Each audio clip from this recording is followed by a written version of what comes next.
ಸ್ನೇಹಿತರೆ, ಭಯಂಕರ ಸಮುದ್ರ ಯುದ್ಧ ಶುರುವಾಗಿದೆ. ಇಷ್ಟು ದಿನ ನೆಲದ ಮೇಲೆ ನಡೀತಾ ಇದ್ದ ಇರಾನ್ ಮತ್ತು ಅಮೆರಿಕ ಪ್ಲಸ್ ಇಸ್ರೇಲ್ ನಡುವಿನ ಕದನ ಈಗ ಅರಬ್ಬಿ ಸಮುದ್ರಕ್ಕೆ ವಿಸ್ತರಣೆಯಾಗಿದೆ. ಸಮುದ್ರ ರಣರಂಗವಾಗಿ ಬದಲಾಗಿದೆ. ಇರಾನಿಯನ್ ಹಡಗುಗಳನ್ನು ಅಮೆರಿಕ ಮುಳುಗಿಸಿದೆ. ಅತ್ತ ಇರಾನ್ ಕೂಡ ಅಮೆರಿಕ ಮತ್ತು ಬ್ರಿಟನ್ ಹಡಗುಗಳನ್ನು ಹಿಟ್ ಮಾಡಿರೋದಾಗಿ ಹೇಳಿಕೊಂಡಿದೆ. ಜಗತ್ತಿನ ತೈಲ ಹೆದ್ದಾರಿ ಹೊರ್ಮುಜ್ ಜಲಸಂಧಿಯಲ್ಲಿ ನೂರಾರು ಹಡಗುಗಳು ಸ್ಟಕ್ ಆಗಿವೆ. ಅವುಗಳ ಸಂಚಾರ ಬಂದ್ ಆಗಿದೆ. ಅರಬ್ ರಾಷ್ಟ್ರಗಳ ಮೇಲೆ ಇರಾನ್ ದಾಳಿ ಕಂಟಿನ್ಯೂ ಆಗಿದ್ದು, ಈ ನಡುವೆ ಭಾರತ ಇರಾನ್ಗೆ ಶಾಕ್ ಕೊಟ್ಟಿದೆ. ಎಸ್, ಮೋದಿ ಸರ್ಕಾರ ಇರಾನ್ಗೆ ಶಾಕ್ ಕೊಟ್ಟಿದೆ. ಎಲ್ಲವನ್ನ ಕ್ವಿಕ್ ಆಗಿ 1 by 1 ನೋಡ್ತಾ ಹೋಗೋಣ. ಈಗ ಭಾನುವಾರ ರಾತ್ರಿ ಇರಾನ್ ಅಮೆರಿಕದ ಅತಿದೊಡ್ಡ ನೌಕಾ ಆಸ್ತಿಯಾಗಿರೋ USS ಅಬ್ರಹಾಂ ಲಿಂಕನ್ ಅನ್ನ ಟಾರ್ಗೆಟ್ ಮಾಡಿತ್ತು. ಏರ್ಕ್ರಾಫ್ಟ್ ಕ್ಯಾರಿಯರ್ ಇದು. 4 ಬ್ಯಾಲಿಸ್ಟಿಕ್ ಮಿಸೈಲ್ಗಳು ಅಮೆರಿಕ ಹಡಗಿಗೆ ಹೋಗಿ ಹೊಡೆದ್ವು ಅಂತ ಇರಾನ್ ಹೇಳ್ಕೊಳ್ತು. ಅದರ ಬೆನ್ನಲ್ಲೇ ಅಮೆರಿಕ ಕೂಡ ಇರಾನ್ ನೇವಿಯನ್ನು ಗುರಿ ಮಾಡಿಕೊಂಡಿದೆ. ಇರಾನ್ನ ನೇವಿ ಹೆಡ್ ಕ್ವಾರ್ಟರ್ಗೆ ಅಂದರೆ ಬಂದರ್ ಅಬ್ಬಾಸ್ ಮೇಲೆ ಮಿಸೈಲ್ ಮಳೆಗರೆದಿದೆ. ಹಾಗೆ ಇರಾನ್ ಯುದ್ಧಕ್ಕೆ ಇಳಿಸಿದ್ದ ಹಡಗುಗಳನ್ನು ಅಮೆರಿಕ ಮುಳುಗಿಸಿ ಹಾಕಿದೆ. ಈ ದಾಳಿಯಲ್ಲಿ ಕನಿಷ್ಠ ಇರಾನ್ನ 9 ನೌಕಾಪಡೆ ಹಡಗುಗಳು ಸಮುದ್ರದಲ್ಲಿ ಧ್ವಂಸ ಆಗಿ ಮುಳುಗು ಹೋಗಿವೆ, ಸಿಬ್ಬಂದಿ ಸಮೇತ ಅಂತ ಅಮೆರಿಕ ಹೇಳಿದೆ. ಅಷ್ಟೇ ಅಲ್ಲ, ಇರಾನಿನ ಒಳಗೂ ಅಮೆರಿಕ ಭೀಕರ ದಾಳಿ ಮಾಡ್ತಾ ಇದೆ. ಇರಾನ್ನ ದಿ ಫೇಮಸ್ ಗಾಂಧಿ ಹಾಸ್ಪಿಟಲ್ ಮೇಲೂ ಕೂಡ ಇಸ್ರೇಲ್ ಮತ್ತು ಅಮೆರಿಕ ದಾಳಿ ಮಾಡಿವೆ. ಇದರಿಂದ ಭಾರಿ ಕೋಲಾಹಲ ಉಂಟಾಗಿದೆ ಆಸ್ಪತ್ರೆಯಲ್ಲಿ. ಹಾಗೆ ಹೊಸ ಆಪರೇಷನ್ನಲ್ಲಿ ನೂರಾರು ಟಾರ್ಗೆಟ್ಗಳನ್ನು ಹಿಟ್ ಮಾಡಿದ್ದೀವಿ ಅಂತ ಇಬ್ಬರು ಘೋಷಿಸಿದ್ದಾರೆ, ಅಮೆರಿಕ ಮತ್ತು ಇಸ್ರೇಲ್. ಅದರಲ್ಲೂ ಇರಾನ್ ರಾಜಧಾನಿ ಟೆಹರಾನ್ನಲ್ಲಿ ಲಾರ್ಜ್ ಸ್ಕೇಲ್ ಆಪರೇಷನ್ ಆಗಿದೆ ಅಂತ ಇಸ್ರೇಲ್ ಹೇಳಿದೆ. ಇರಾನ್ನ ಈ ಭಯೋತ್ಪಾದಕ ಆಡಳಿತದ ಪ್ರಮುಖ ಕೇಂದ್ರಗಳನ್ನು ಗುರಿಯಾಗಿಸಿ ಈ ದಾಳಿ ಮಾಡಿದ್ದೀವಿ. ಇರಾನ್ನ ಆಕಾಶ ಪೂರ್ತಿ ಈಗ ನಮ್ಮ ಕಂಟ್ರೋಲ್ನಲ್ಲಿದೆ ಅಂತ ಹೇಳಿದ್ದಾರೆ. ಅಂದರೆ ಇರಾನ್ ವಾಯುಪಡೆಗೆ ಏನೂ ಮಾಡೋಕ್ಕಾಗ್ತಿಲ್ಲ, ಟೇಕ್ ಆಫ್ ಕೂಡ ಮಾಡೋಕ್ಕಾಗ್ತಿಲ್ಲ, ಎಲ್ಲ ನಾಶ ಆಗಿದೆ ಅವ್ರದ್ದು ಅಂತ. ಇನ್ನು ಇರಾನ್ ಜೊತೆಗಿನ ಈ ಸಂಘರ್ಷದಲ್ಲಿ ಅಮೆರಿಕದ 3 ಸೈನಿಕರು ಸಾವನ್ನಪ್ಪಿದ್ದಾರೆ ಮತ್ತು 5 ಗಂಭೀರವಾಗಿ ಗಾಯಗೊಂಡಿದ್ದಾರೆ ಅಂತ ಅಮೆರಿಕ ಸೇನೆಯ ಸೆಂಟ್ರಲ್ ಕಮಾಂಡ್ ಮಾಹಿತಿ ಕೊಟ್ಟಿದೆ. ಈ ಮೂಲಕ ಯುದ್ಧದಲ್ಲಿ ಮೊದಲ ಬಾರಿಗೆ ಅಮೆರಿಕದ ಸೈನಿಕರು ಬಲಿಯಾಗಿರೋದನ್ನು ಅಮೆರಿಕ ಒಪ್ಕೊಂಡಿದೆ. ಇದಕ್ಕೆ ಟ್ರಂಪ್ ಇನ್ನೂ ಜೋರಾಗಿ ಸೇಡು ತೀರಿಸ್ಕೊಳ್ತೀವಿ ಅಂತ ಹೇಳಿದ್ದಾರೆ. ಇನ್ನು ಇರಾನ್ನ ಇಸ್ಲಾಮಿಕ್ ರೆವಲ್ಯೂಷನರಿ ಗಾರ್ಡ್ ಕೋರ್ ಕೂಡ ದಾಳಿ ಮಾಡಿರುವುದಾಗಿ ಹೇಳಿಕೊಂಡಿದೆ. ಪರ್ಷಿಯನ್ ಗಲ್ಫ್ ಮತ್ತು ಸ್ಟ್ರೇಟ್ ಆಫ್ ಹಾರ್ಮುಜ್ನಲ್ಲಿ ಅಮೆರಿಕ ಮತ್ತು ಬ್ರಿಟನ್ನ 3 ತೈಲ ಟ್ಯಾಂಕರ್ಗಳ ಮೇಲೆ ಮಿಸೈಲ್ ದಾಳಿ ಮಾಡಲಾಗಿದೆ. ಈ ದಾಳಿ ನಂತರ ಟ್ಯಾಂಕರ್ಗಳಲ್ಲಿ ಬೆಂಕಿ ಹತ್ಕೊಂಡಿದೆ ಅಂತ ಇರಾನ್ ಸೇನೆ ಹೇಳಿಕೊಂಡಿದೆ. ಅಲ್ಲದೆ ಬಹ್ರೇನ್ನಲ್ಲಿರುವ ಅಮೆರಿಕದ ನೇವಿ ಹೆಡ್ ಕ್ವಾರ್ಟರ್ಗೆ ಇರಾನ್ ಡ್ರೋನ್ಗಳು ಅಪ್ಪಳಿಸಿವೆ. ಇದನ್ನು ಬಹ್ರೇನ್ ಕನ್ಫರ್ಮ್ ಮಾಡಿದೆ. BBC ರಿಪೋರ್ಟ್ ಪ್ರಕಾರ ಅಮೆರಿಕದ ಈ ನೆಲೆಗೆ ಗಂಭೀರ ಡ್ಯಾಮೇಜಸ್ ಆಗಿವೆ. ಅಲ್ಲದೆ ಇರಾಕ್ ಒಳಗಿರೋ ನೆಲೆಗಳ ಮೇಲೂ ಕೂಡ ಇರಾನ್ ದಾಳಿ ಮಾಡಿದೆ. ಇನ್ನು ಪಕ್ಕದ ಕುವೈತ್ ರಾಷ್ಟ್ರದ ಮೇಲೂ ಕೂಡ ಇರಾನಿನ ಸೇನೆ ಸರಣಿ ದಾಳಿಯನ್ನು ಮುಂದುವರೆಸಿದೆ. ಅದರಲ್ಲೂ ಕೂಡ ಇರಾನ್ ಐಷಾರಾಮಿ ಹೋಟೆಲ್ಗಳನ್ನು ಟಾರ್ಗೆಟ್ ಮಾಡ್ತಾ ಇದೆ. ಈ ದಾಳಿ ಮಾಡೋಕ್ಕೆ ಬಂದಿದ್ದ ಇರಾನ್ನ ಕ್ಷಿಪಣಿ ಮತ್ತು ಡ್ರೋನ್ಗಳನ್ನು ಕುವೈತ್ ಸೇನೆ ದೊಡ್ಡ ಪ್ರಮಾಣದಲ್ಲಿ ಹೊಡೆದುರುಳಿಸಿದೆ. ಕುವೈತ್ ಡಿಫೆನ್ಸ್ ಮಿನಿಸ್ಟ್ರಿ ಪ್ರಕಾರ ಸೋಮವಾರ ಮುಂಜಾನೆ ದೇಶದ ದಕ್ಷಿಣ ಭಾಗದಲ್ಲಿ ಇರಾನ್ನ ಅನೇಕ ಪ್ರಾಜೆಕ್ಟೈಲ್ಗಳು, ಅಂದರೆ ಆಕಾಶ ಮಾರ್ಗವಾಗಿ ಹಾರಿ ಬರುವಂತಹ ಅವರ ಆಬ್ಜೆಕ್ಟ್ಸ್, ಅದು ಕ್ಷಿಪಣಿ ಆಗಿರ್ಬೋದು, ಡ್ರೋನ್ ಆಗಿರ್ಬೋದು, ಅವು ನಮ್ಮ ಹೋಟೆಲ್ ಕಡೆಗೆ ಬರ್ತಾ ಇದ್ವು. ಪತ್ತೆ ಹಚ್ಚಿ ಅವುಗಳನ್ನು ನಾಶಪಡಿಸಲಾಗಿದೆ. ಇರಾನ್ ನಡೆಸ್ತಿರೋ ಈ ಆಕ್ರಮಣ ಶುರುವಾದಾಗಿನಿಂದ ಇಲ್ಲಿವರೆಗೆ ಕುವೈತ್ ವಾಯುಪಡೆ ಒಟ್ಟು 97 ಬ್ಯಾಲಿಸ್ಟಿಕ್ ಕ್ಷಿಪಣಿಗಳನ್ನು ಮತ್ತು 283 ಡ್ರೋನ್ಗಳನ್ನು ಬ್ಲಾಕ್ ಮಾಡಿದೆ, ಇಂಟರ್ಸೆಪ್ಟ್ ಮಾಡಿದೆ, ಹೊಡೆದುರುಳಿಸಿದೆ ಅಂತ ಕುವೈತ್ನ ಸೇನೆಯ ವಕ್ತಾರ ಕರ್ನಲ್ ಸೌದ್ ಅಲ್ ಅತ್ವಾನ್ ಹೇಳಿದ್ದಾರೆ. ಈ ಕಾರ್ಯಾಚರಣೆ ವೇಳೆ ಕ್ಷಿಪಣಿಗಳ ಅವಶೇಷಗಳು ಕೆಲವು ಕಟ್ಟಡಗಳ ಮೇಲೆ ಬಿದ್ದಿದ್ದರಿಂದ ಅಲ್ಪ ಮಟ್ಟದ ಹಾನಿಯಾಗಿದೆ ಹೊರತು ಯಾವುದೇ ಪ್ರಾಣಾಪಾಯ ಉಂಟಾಗಿಲ್ಲ ಮತ್ತು ದೇಶದ ಭದ್ರತೆಗಾಗಿ ಕುವೈತ್ ಸೇನೆ ಸಂಪೂರ್ಣ ಸನ್ನದ್ಧವಾಗಿದೆ ಅಂತ ಹೇಳಿದ್ದಾರೆ ಇರಾನ್ ದಾಳಿಯಿಂದ ಬಚಾವಾಗೋಕೆ. ಅತ್ತ ಬಹ್ರೇನ್ ಮೇಲೂ ಕೂಡ ಇರಾನ್ ಮಿಸೈಲ್ಗಳು ಹೋಗಿ ಅಪ್ಪಳಿಸಿವೆ. ಹೊಸದಾಗಿ ಒಬ್ಬರು ಪ್ರಾಣ ಕಳ್ಕೊಂಡಿದ್ದಾರೆ ದಾಳಿಯಲ್ಲಿ ಅಂತ ಬಹ್ರೇನ್ ಸರ್ಕಾರ ಹೇಳಿದೆ.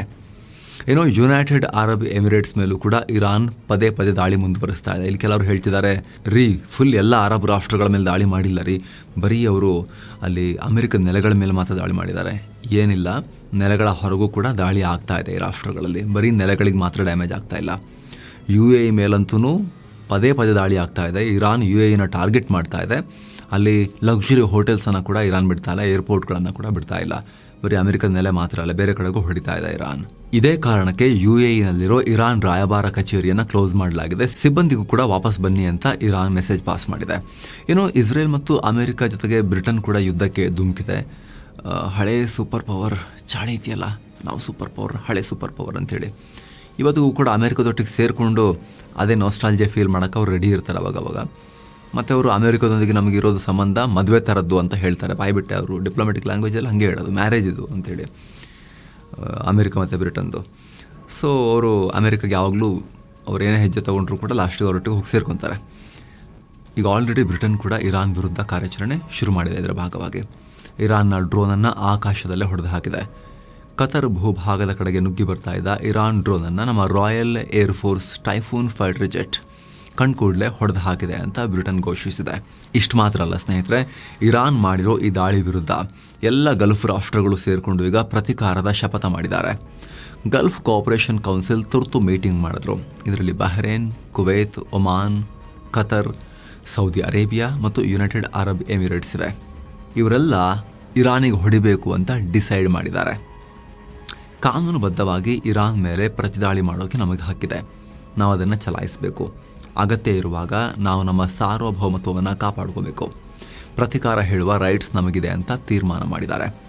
ಹಾಗೆ ಈ ಯುದ್ಧ ಬೇಗ ಮುಗಿಬೇಕು, ಇದು ಜಗತ್ತಿನ ಆರ್ಥಿಕತೆ ಮತ್ತು ತಮ್ಮ ಆರ್ಥಿಕತೆಗೂ ಪೆಟ್ಟು ಕೊಡುತ್ತೆ ಅಂತ ಅಭಿಪ್ರಾಯಪಟ್ಟಿದ್ದಾರೆ.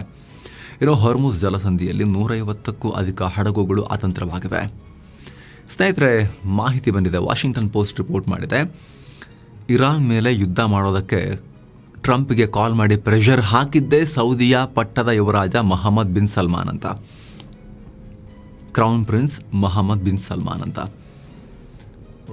ಇಲ್ಲ, ಯಾಕೆ ಲೇಟ್ ಮಾಡ್ತಿದ್ದೀರಾ, ಬೇಗ ದಾಳಿ ಮಾಡಿ ಇದನ್ನು ಮುಗಿಸ್ಬಿಡೋಣ ಅಂಥೇಳಿ ಟ್ರಂಪ್ಗೆ ಪ್ರೆಷರ್ ಹಾಕಿದ್ದೆ ಕ್ರೌನ್ ಪ್ರಿನ್ಸ್ MBS, ಸೌದಿಯ ಪಟ್ಟದ ಯುವರಾಜ ಅಂಥೇಳಿ. ಮತ್ತೊಂದು ಕಡೆ ಇರಾನ್ ಪೂರ್ಣ ಪ್ರಮಾಣದಲ್ಲಿ ಯುದ್ಧ ಮಾಡ್ತಿದ್ದ ಹಾಗೆ ಅವರ ಪ್ರಾಕ್ಸಿಗಳು ಕೂಡ ಇರೋಬರೋ ಎಲ್ಲ ನಾಶ ಆಗಿದ್ದಾರೆ. ಆದರೂ ಅಳಿದುಳಿದ ಶಕ್ತಿಯೆಲ್ಲ ಸೇರಿಕೊಂಡು ಅವರು ಕೂಡ ಬಂದಿದ್ದಾರೆ. ಈಗ ದಕ್ಷಿಣ ಲೆಬನಾನ್ನಿಂದ ಸಾಕಷ್ಟು ಮಿಸೈಲ್ಗಳು ಇಸ್ರೇಲ್ ಕಡೆಗೆ ಹಾರಿವೆ. ಆದರೆ ಈ ದಾಳಿ ಆದ ಕೆಲವೇ ಗಂಟೆಗಳಲ್ಲಿ ಇಸ್ರೇಲ್ ಲೆಬನಾನನ್ನು ಕುಟ್ಟಿ ಪುಡಿ ಮಾಡೋಕ್ಕೆ ಶುರು ಮಾಡಿದೆ. ರಾಜಧಾನಿ ಬೀರೂತ್ನಲ್ಲಿ ಒಂದರ ಹಿಂದೆ ಒಂದು ಭಾರೀ ಸ್ಫೋಟಗಳು ಕೇಳಿಸಿವೆ. ಇನ್ನು ಇರಾನ್ ಕೂಡ ಇಸ್ರೇಲ್ನ ಜೆರುಸಲಂ ಮೇಲೆ ಸಾಕಷ್ಟು ಮಿಸೈಲ್ ದಾಳಿ ಮಾಡಿದೆ. ಆದರೆ ಅನೇಕ ಮಿಸೈಲ್ಗಳು ಇಸ್ರೇಲ್ನ ಜನವಸತಿ ಕಟ್ಟಡಗಳ ಮೇಲೆ ಬಿದ್ದಿವೆ. ಇರಾನ್ ಮೇಲಿನ ಮಿಲಿಟರಿ ಆಪರೇಷನ್ಗೆ ಪ್ರತಿಯಾಗಿ ವಿದೇಶಗಳಲ್ಲಿರುವ ಅಮೆರಿಕದ ನೆಲೆಗಳು ಮತ್ತು ಸಿಬ್ಬಂದಿ ಮೇಲೆ ಇರಾನ್ ಮಿಸೈಲ್ ದಾಳಿ ಅಥವಾ ತಮ್ಮನ್ನೇ ತಾವು ಸ್ಫೋಟ ಮಾಡಿಕೊಳ್ಳೋ ಆತ್ಮಾಹುತಿ ದಾಳಿ ಮಾಡಬಹುದು ಅನ್ನೋ ಆತಂಕ ಎದುರಾಗಿದೆ.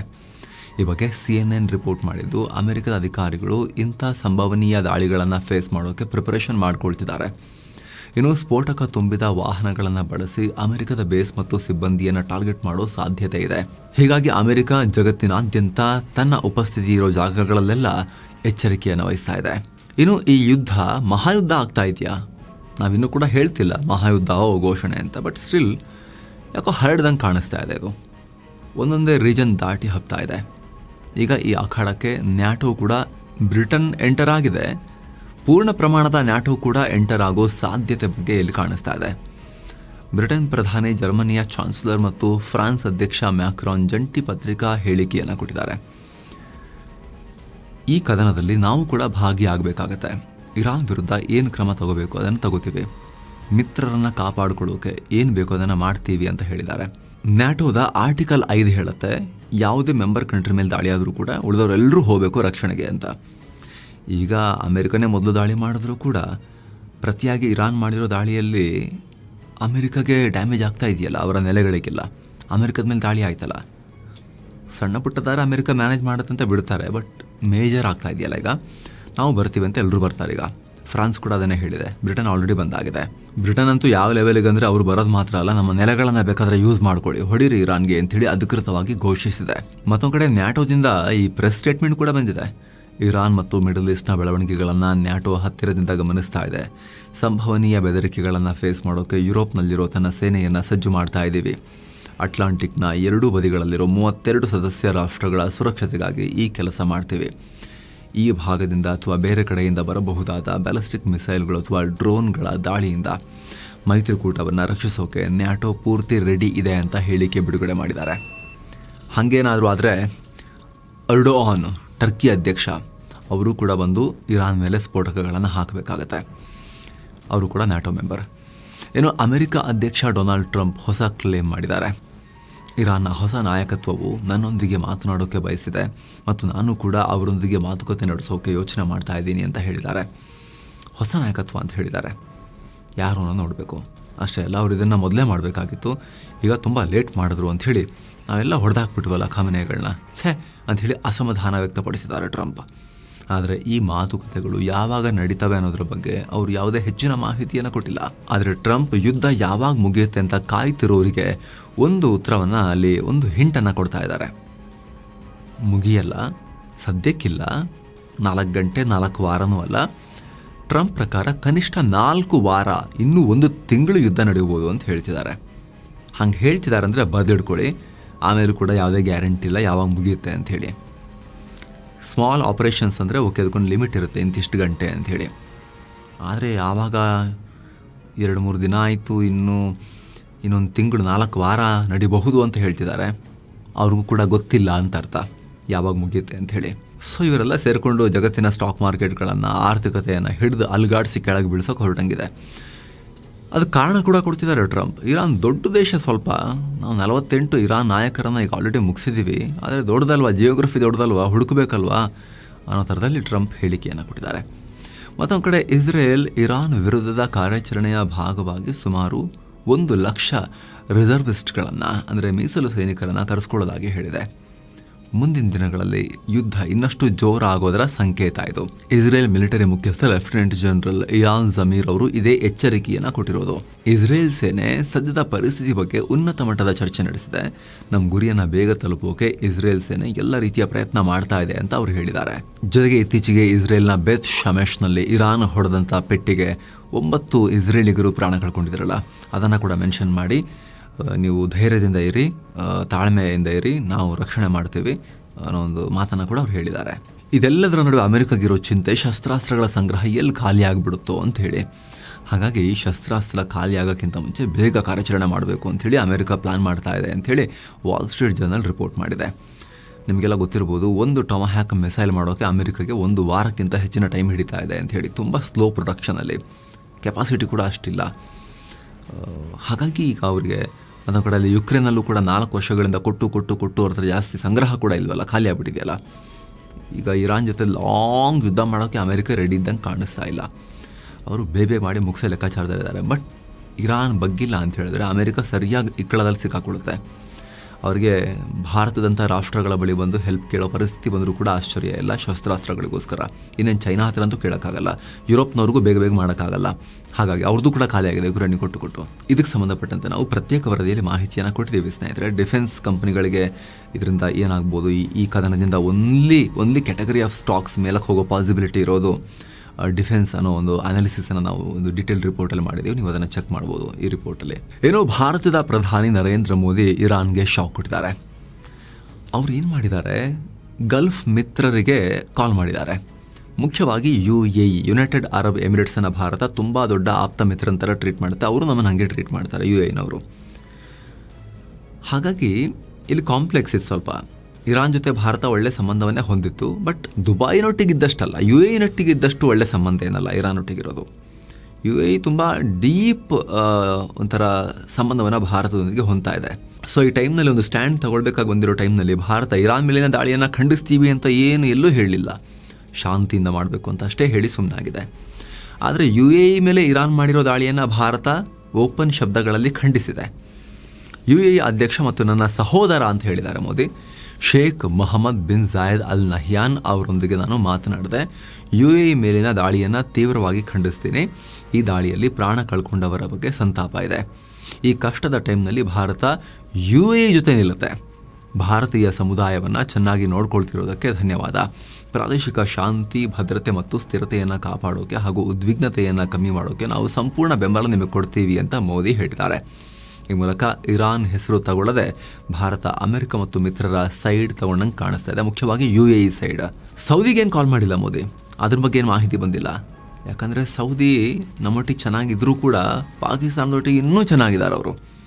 ಆದರೆ UAE ಉಲ್ಟಾ, UAE ಸೌದಿಗೂ ಅಷ್ಟಕ್ಕಷ್ಟೇ ಸ್ವಲ್ಪ ಕಾಂಪಿಟೇಷನ್ ಇದೆ. ಅವರು ಜಾಸ್ತಿ ನಮ್ಮ ಕಡೆ ವಾಲ್ತಾರೆ UAEನವರು. ಹಾಗಾಗಿ ಅದಕ್ಕೆ ಪ್ರಯಾರಿಟಿ ಕೊಟ್ಟಿದೆ ಭಾರತ. ಇನ್ನು ಇಸ್ರೇಲ್ ಪ್ರಧಾನಿಗೂ ಮೋದಿ ಕಾಲ್ ಮಾಡಿದ್ದಾರೆ. ಈ ಭಾಗದಲ್ಲಿ ಹಿಂಸೆ ಆಗ್ತಿರೋದಕ್ಕೆ ಕಳವಳ ಇದೆ ಅಂತ ಹೇಳಿದ್ದಾರೆ. ಮೊನ್ನೆ ಬಂದಿದ್ದೆ, ಊಟ ಎಲ್ಲ ಮಾಡಿದ್ವಿ, ಹೇಳಲೇ ಇಲ್ವಲ್ಲ ಅಂತ ಹೇಳಿದ್ರೆ ಅಥವಾ ಮೊನ್ನೆ ಹೋದಾಗ PM ಮೋದಿಗೂ ಈ ಥರದ್ದು ಏನಾದ್ರು ಒಂದು ಆಗ್ಬೋದು ಅನ್ನೋ ಹಿಂಟನ್ನು ಅವ್ರು ಕೊಟ್ಟಿದ್ರ ಗೊತ್ತಿಲ್ಲ. ಬಟ್ ಮೇಲ್ಮಟ್ಟಕ್ಕೆ ಅದೆಲ್ಲ ಹೇಳಲ್ವಲ್ಲ. ಈ ಭಾಗದಲ್ಲಿ ಹಿಂಸೆ ಆಗ್ತಿರೋದಕ್ಕೆ ಕಳವಳ ಇದೆ ಅಂತ ಹೇಳಿದ್ದಾರೆ. ಆಫಿಷಿಯಲ್ ಸ್ಟೇಟ್ಮೆಂಟ್ ಅಷ್ಟೇ ಬಂದಿದೆ. ಇನ್ನು ಪಾಕಿಸ್ತಾನ ಕುದಿತಾ ಇದೆ. ಆಯತುಲ್ಲಾ ಅಲಿ ಖಾಮಿನೈ ಸಾವು ಪಾಕಿಸ್ತಾನದ ಒಳಗಡೆ ಭಾರಿ ಹಿಂಸೆಗೆ ಕಾರಣ ಆಗ್ತಾ ಇದೆ. ಅಲ್ಲಂತೂ ಯಾರ್ದು ಕಂಟ್ರೋಲ್ ಇಲ್ಲ. ಅಲ್ಲಿ ಎಲ್ಲರೂ ಅವ್ರವ್ರ ನಮ್ಮ ಕಂಟ್ರೋಲ್ ಇದೆ ಅಂದ್ಕೊಂಡು ಓಡಾಡ್ತಿರುವಂಥ ಒಂದು ಜಾಗ ಅದು. ಅಲ್ಲಿ ಈ ಮುನೀರು ಗಾಜಾ ಬೋರ್ಡ್ ಆಫ್ ಪೀಸಿಗೆ ಬೆಂಬಲ ಕೊಟ್ಟಾಗಲೇ, ಈ ಶಹಬಾಜ್ ಮತ್ತು ಮುನೀರ್ ಬೆಂಬಲ ಕೊಟ್ಟಾಗಲೇ ಅಲ್ಲಿನ ಜನ ರೊಚ್ಚಿಗೆದ್ದಿದ್ರು ಒಂದಷ್ಟು ಜನ. ಆಗಲ್ಲ, ಅದೇನಕ್ಕೆ ನೀವು ಇಸ್ರೇಲ್ ಪರ ನಿಲ್ತಾ ಇದ್ದೀರಾ, ಅಮೆರಿಕ ಪರ ನಿಲ್ತಾ ಇದ್ದೀರಾ ಅಂತ ಕೇಳಿದರು. ಪ್ಯಾಲೆಸ್ತೀನ್ ಪರ ಇರಬೇಕು ಅಂತೇಳಿ ಗಲಾಟೆ ಆಗಿತ್ತು. ಆ ಥರ ಒಂದು ಕಡೆ ಸೇನೆ, ಒಂದು ಕಡೆ ಪೊಲಿಟಿಷಿಯನ್ಸು, ಒಂದು ಕಡೆ ಪೊಲೀಸರು, ಒಂದು ಕಡೆ ರಾಜಕೀಯ ಪಕ್ಷಗಳು, ಒಂದು ಕಡೆ ಉಗ್ರವಾದಿಗಳು, ಒಂದು ಕಡೆ ಧಾರ್ಮಿಕ ಶಕ್ತಿಗಳು, ಈ ಥರ ಪಾಕಿಸ್ತಾನದಲ್ಲಿ ಈಗ ಹಿಂಸೆ ಆಗ್ತಿದೆ. ಪಾಕಿಸ್ತಾನದಲ್ಲಿ ಗಿಲ್ಗಿಟ್ ನಗರದಲ್ಲಿ ನಡೆದ ಇರಾನ್ ಪರ ಪ್ರತಿಭಟನೆ ವೇಳೆ ಕನಿಷ್ಠ 7 ಜನರ ಪ್ರಾಣ ಹೋಗಿದೆ. ಅನೇಕ ಜನರು ಗಾಯಗೊಂಡಿದ್ದಾರೆ. ಅದಕ್ಕೂ ಮೊದಲೇನಾಗಿತ್ತು, ಪಾಕಿಸ್ತಾನದ ಸೋಕಾಲ್ಡ್ ಮೆಗಾ ಸಿಟಿ ಕರಾಚಿ, ವಾಣಿಜ್ಯ ನಗರಿ ಸೋಕಾಲ್ಡ್ ಅವ್ರದ್ದು, ಅಲ್ಲಿರೋ ಅಮೆರಿಕದ ಕಾನ್ಸುಲೇಟ್ ಕಚೇರಿ ಮೇಲೇ ದಾಳಿಯಾಗಿ ಅಲ್ಲೆಲ್ಲ ಗಾಜೆಲ್ಲ ಒಡೆದು ಹಾಕಕ್ಕೆ ಟ್ರೈ ಮಾಡಿ ಬೆಂಕಿಯಲ್ಲಿ ಇಡೋಕ್ಕೆ ಪ್ರಯತ್ನ ಪಟ್ಟಿದ್ರು. ಅಲ್ಲಿ ಅಮೆರಿಕನ್ಸ್ ಮುಲಾಜಿಲ್ಲದೆ ಫೈರಿಂಗ್ ಮಾಡಿ 22 ಪಾಕಿಗಳನ್ನು ಹೊಡೆದಾಕಿದ್ರು.